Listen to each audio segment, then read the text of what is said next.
యెహెజ్కేలు గ్రంథము 22వ అధ్యాయము 30వ వచనం చదువుకుందాం. నేను దేశమును పాడు చేసి ప్రాకారమును దిట్టపరచుటకును బద్దలైన సందులలో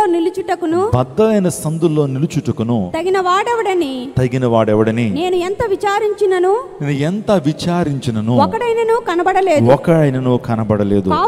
కావున నేను నా క్రోధమును వారి మీద కుమ్మరింతును, వారి ప్రవర్తన ఫలము వారి మీదకి రప్పించి నా ఉగ్రతాగ్ని చేత వారిని దహింతును. ఇదే ప్రభువైన యెహోవా వాక్కు. ప్రాకారమును దిట్టపరచుటకును బద్దలైన సందుల్లో నిలుచుటకును తగిన వాడెవడని నేను ఎంత విచారించిన ఒక్కడైనా కనపడలేదు. దీని అర్థం ఏంటంటే, దేవుని యొక్క పని చేసేటువంటి వారు, దేవుని యొక్క కార్యాలు చేసేటువంటి వారు ఎవరు కనిపించట్లేదట. ప్రాకారాలు దిట్టపరచడానికి, బద్దలైన సందుల్లో నిలుచుటకు, దేశమును పాడు చేయకున్నట్లు ప్రాకారం దిట్టపరిచేటువంటి వారు, అంటే దేవుని రాజ్యాన్ని కట్టేటువంటి వారు, దేవుని స్వార్థను ప్రకటించేటువంటి వారు, చెడును ఈ లోకంలో అంతమొందించేటువంటి వారు, చెడు ప్రబలకుండా, లోకం పాడైపోకుండా, దేశము పాడైపోకుండా నిజంగా ప్రజల్ని దేవుని వైపు నడిపించేటువంటి వారు, సన్మార్గంలో నడిపించేటువంటి వారు ఒక్కరైనా ఉన్నారా అని దేవుడు చూస్తున్నాడట.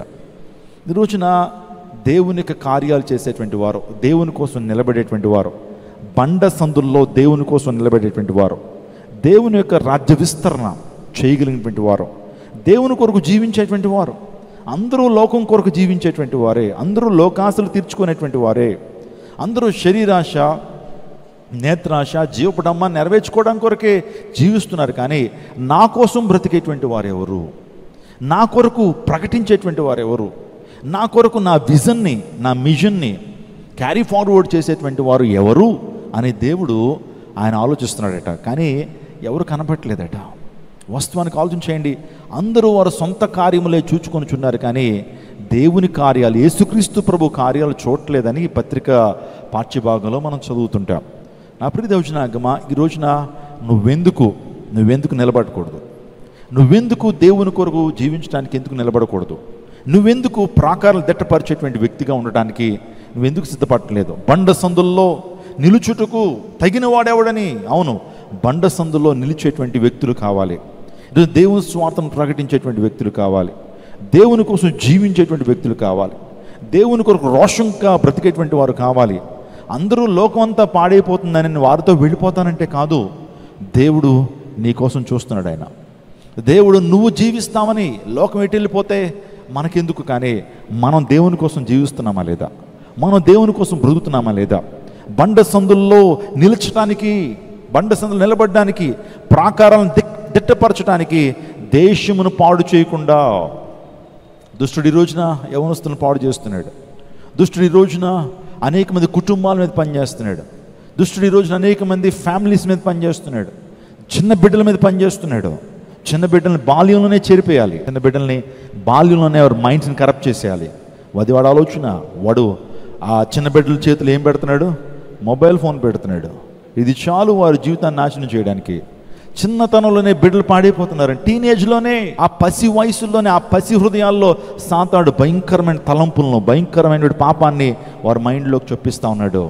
కాబట్టి చిన్న బిడ్డలను అటువంటి భయంకరమైన పాపం నుంచి దూరపరిచేటువంటి, ప్రాకారాలను దిట్టపరిచేటువంటి వ్యక్తులు లేపబడాలి. ప్రాకారాలను దిట్టపరిచే, ప్రాకారాలని పాడు చేయకుండా, దేశమును పాడు చేయకుండా ప్రాకారాలను దిట్టపరిచేటువంటి తల్లులు కావాలి, తండ్రులు కావాలి. బైబిల్ గ్రంథ లేఖనాల్లో కొంతమంది నిలబడ్డారండి. కొన్ని సందర్భాల్లో ఎవరో చేస్తారులే, ఇదంతా పాస్టర్ గారి పని, ఇదంతా సువార్త ప్రకటించడం, అనేక మంది వ్యక్తుల్ని సన్మార్గంలో నడిపించడం, సమాజాన్ని బాగు చేయటం, సమాజం పాడవకుండా చేసేటువంటి బాధ్యత దేవుని సేవకులది. మాకేంటి, మేము ఉద్యోగస్తులం, మాకేంటి, మేము స్టూడెంట్స్, మాకేంటి, మేము గృహిణులం, మేము హౌస్ వైఫ్స్, మాకేంటి సంబంధం? దేవుడు దైవజనుల మీద ఈ బాధ్యత ఉంచాడు, మాకేంటి సంబంధం అనుకుంటున్నారా మీరు? ఆలోచించేయండి. రక్షించబడిన ప్రతి వ్యక్తి, ప్రభు యొక్క రక్త మాంసాల్లో పాలుబాక్సులు ఉన్న ప్రతి వ్యక్తి కూడా బండ సందుల మధ్య నిలబడాలి. నిజం ప్రాకారం దిట్టపరచడానికి, బండ సందులో నిలవటానికి ఒక్కడైనా ఉన్నాడా? తగిన వాడెవడిని నేను విచారించాను, ఒక్కడైనా నాకు కనబడలేదు. ఎవరి కార్యాలు వారు చూసుకుంటున్నారో, మరి దేవుని కార్యాలు, దేవుని పరిచయం ఎవరు సపోర్ట్ చేస్తారు? దేవుని యొక్క కార్యాలు ఎవరు చేస్తారు? దేవుని రాజ్య విస్తరణ కొరకు ప్రార్థన చేస్తున్నావా?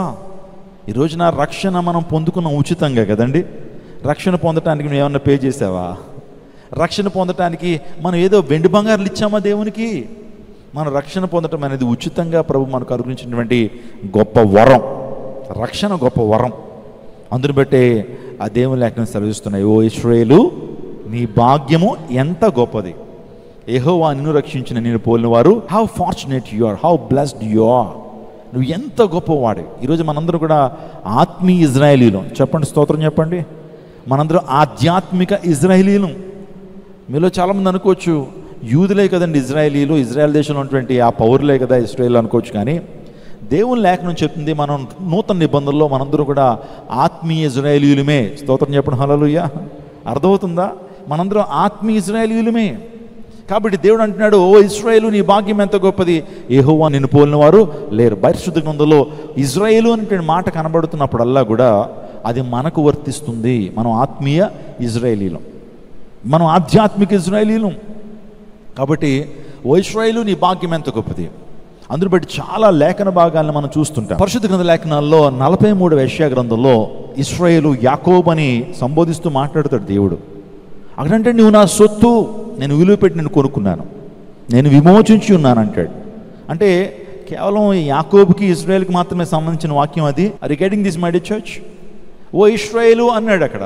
అంటే ఇశ్రాయేలుకి మాత్రమే దేవుడిచ్చాడా? మనం ఆ యొక్క వాక్యము మనకు కూడా వర్తిస్తుంది. మనం ఆత్మీయ ఇజ్రాయేలీలు. యేసుక్రీస్తు ప్రభు ద్వారా అన్ని జనులు అన్నటువంటి మనల్ని కూడా దేవాదేవుడు ఏం చేశాడు? మనల్ని అంగీకరించాడు.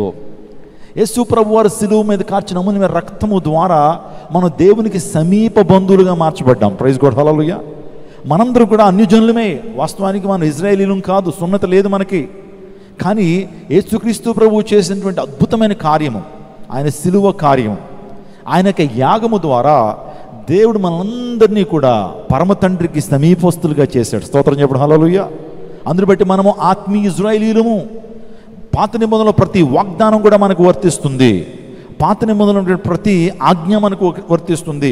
పాత నిబంధనలో ప్రతి బ్లెస్సింగ్ మనకు వర్తిస్తుంది. మనం దాన్ని పొందుకుంటాం. We're going to inherit them through our Lord Jesus Christ. యేసుక్రీస్తు ప్రభు ద్వారా ప్రతి ఆశీర్వాదం, ప్రతి పరసంబంధమైన ఆశీర్వాదం దేవుడు మనకు అనుగ్రహించారు. హల్లెలూయా. ఎవరి ద్వారా? Through Jesus.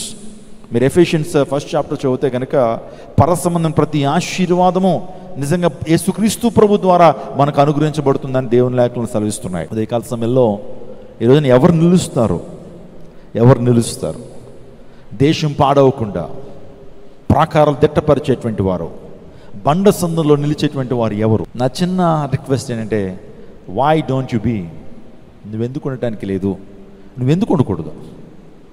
నీ కుటుంబానికైనా సరే నీవు బండ సందులో నిలబడి దేవుని వాక్యాన్ని ప్రకటించేటువంటి వ్యక్తిగా, దేశమును పాడవకుండా, కుటుంబం పాడవకుండా, నీ బిడ్డలు పాడవకుండా, నీ బిడ్డలు చెడిపోకుండా వారిని కాపాడేటువంటి బాధ్యత, క్రీస్తు ప్రేమను ప్రకటించేటువంటి వ్యక్తులు కావాలి. బండ సందుల్లో నిలవటానికి దేవుడు నీకు ప్రేరేపణ ఇస్తూ ఉంటాడు. ఆ ప్రేరేపణ పక్కన పెట్టేయడం కాదు, ఆ ప్రేరేపణని వెనక తోసేయడం కాదు. దేవుడు నీకు ప్రేరేపిస్తున్నప్పుడు నిలబడాలి. ఎంత ప్రయాస అయినా, ఎంత కష్టమైనా సరే. నేను ఒక మాట చెప్పనా?